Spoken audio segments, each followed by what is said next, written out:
मागील जवळपास दीड महिन्यातच काँग्रेसच्या 3 महत्त्वाच्या नेत्यांनी पक्षाला सोडचिठ्ठी देत सत्ताधारी पक्षात प्रवेश केला। यातील एक नाव म्हणजे माजी मंत्री बाबा सिद्दीकी। पण आता बाबा सिद्दीकींच्या पक्षांतराची शिक्षा त्यांचे चिरंजीव आमदार झिशान सिद्दीकी यांना मिळाल्याचं पाहायला मिळतंय। नेमकं काय घडलंय जाणून घेऊयात या रिपोर्टमधून। वडिलांची सोडचिठ्ठी, मुलाची हकालपट्टी।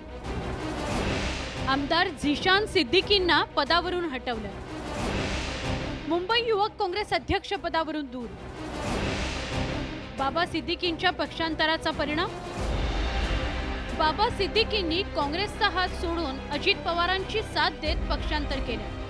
बाबा सिद्दीकींनी काँग्रेस पक्ष सोडला असला तरी त्यांचे पुत्र आणि काँग्रेसचे आमदार झिशान सिद्दीकी मात्र अजूनही म्हणायला पक्षासोबत आहे।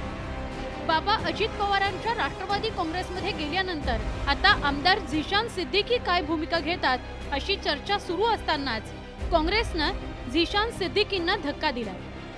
झिशान हे मुंबईचे युवक काँग्रेसचे अध्यक्ष होते, पण आता बाबा सिद्दीकींच्या पक्षांतरानंतर काँग्रेसनं त्यांचे पुत्र असलेल्या झिशान यांच्याकडील अध्यक्षपद काढून घेत त्यांना झटका दिलाय।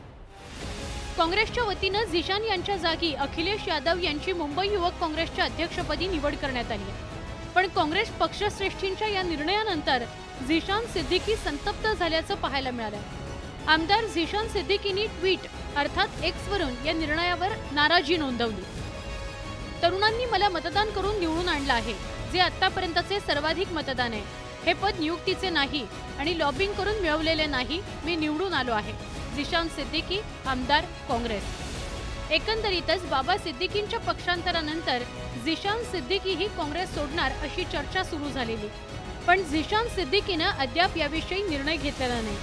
आता काँग्रेसनं त्यांची मुंबई युवक काँग्रेसच्या अध्यक्षपदावरून हकालपट्टी केल्यानं एक प्रकारे पक्षानं झिशान सिद्दीकींच्याही पक्षांतराचा मार्ग मोकळा केलाय का अशी चर्चा सुरू झाली आहे। Bureau report, news 18 Lokmat.